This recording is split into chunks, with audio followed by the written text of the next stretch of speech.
seluruh dunia. Kita berbicara tentang kebenaran di akhir zaman. Apa itu akhir zaman?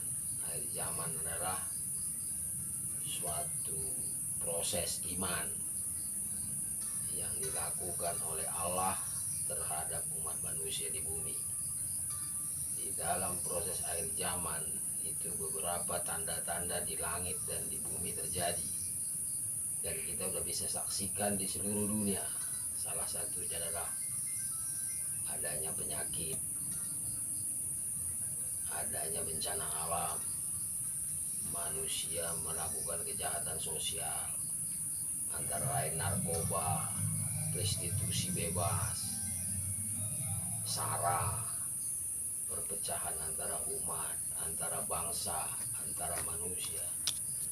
Dalam konsep-konsep seperti ini adalah merupakan sesuatu penyimpangan sesuai dengan kebenaran yang diajarkan oleh para nabi, para rasul, kitab suci, semua agama di dunia.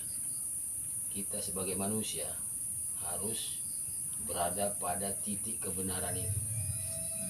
Siapa yang bisa meluruskan kebenaran itu? Yang bisa meluruskan kebenaran itu adalah utusan Allah itu sendiri, sesuai dengan kepercayaan kita masing-masing bahwa utusan itu akan datang ke dunia yang diutus oleh Allah sendiri. Apa yang harus kita lakukan?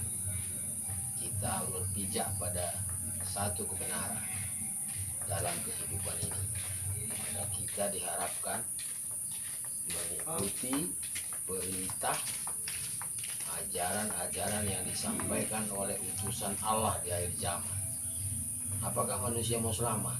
Jelas semua manusia dan bangsa ingin selamat, ingin hidup bahagia, ingin sejahtera, ingin rukun, ingin damai. Tapi caranya seperti apa untuk mencapai titik itu?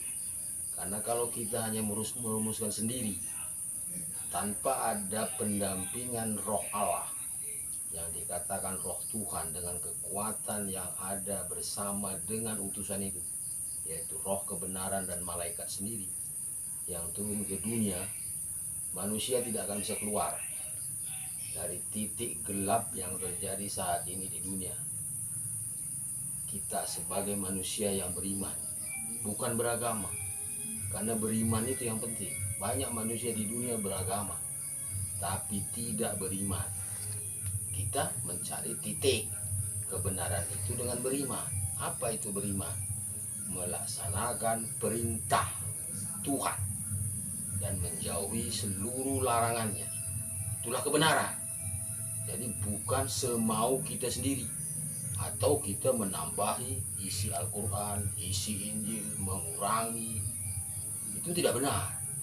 Yang maka utusan Allah datang ke dunia untuk meluruskan kebenaran-kebenaran yang sudah diturunkan ke bumi. Karena semua kitab suci itu yang menulis adalah manusia sendiri. Memang ada beberapa ayat yang diturunkan sendiri oleh Allah, tetapi banyak aturan-aturan yang sudah kita tambahi sendiri oleh manusia pendahulu kita, bukan kita. Tapi kita menganggap itu kebenaran.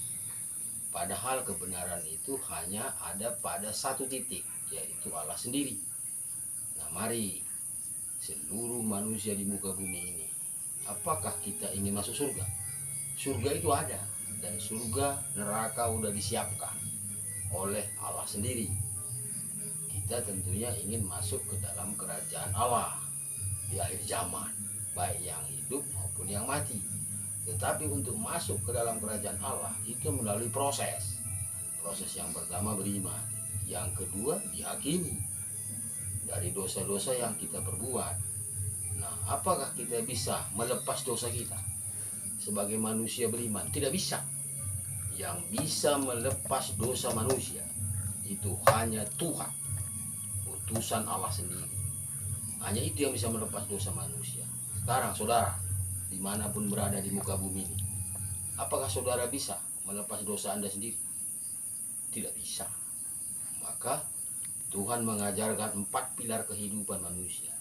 Yang pertama adalah berdoa, yang kedua bekerja, yang ketiga kita hidup bersosial, bersyukur, Dan yang terakhir kita melakukan yang namanya zakat atau membantu anak yatim, orang miskin dan lain sebagainya. Tapi itu tidak cukup, karena kita hidup di alam yang diciptakan oleh Tuhan sendiri. Bagaimana alam yang ada ini? Kita bersama-sama mampu merawat alam ini. Karena alam ini diciptakan adalah untuk manusia dan untuk semua makhluk yang ada di atasnya. Bukan hanya manusia semata, karena ada makhluk lain, ada flora fauna, ada tumbuhan, ada tanaman, ada di laut, di udara, di darat. Semua itu adalah milik Tuhan. Dia tidak ada keinginan Tuhan itu satu pun dari spesies yang ada di dunia ini menderita dan punah. Karena ini adalah untuk melangsungkan kehidupan manusia di dunia. Memang manusia ciptakan adalah manusia yang paling sempurna, makhluk paling sempurna dari semua ciptaan.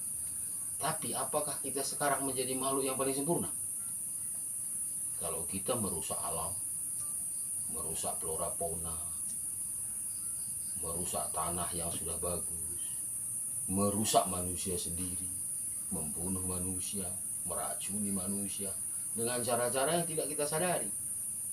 Nah, apakah kita itu termasuk manusia yang lebih dari semua ciptaan yang ada?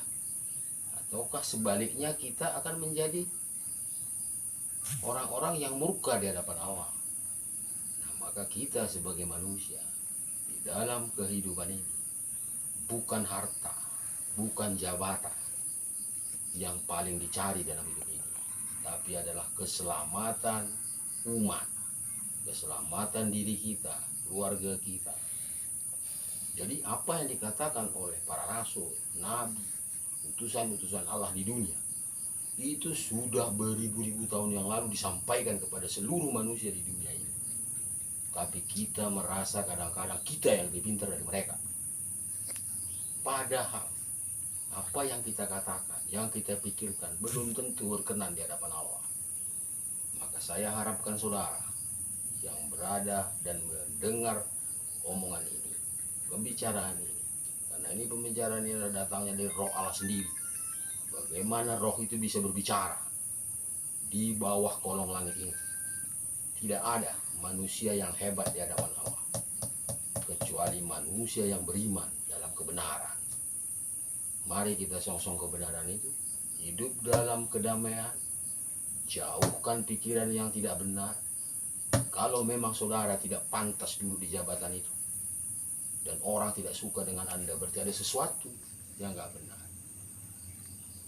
Maka terima kasih atas sekelumit cerita ini, wejangan ini yang menjadi bahan renungan bagi kita semua. Terima kasih, selamat malam. Thank you.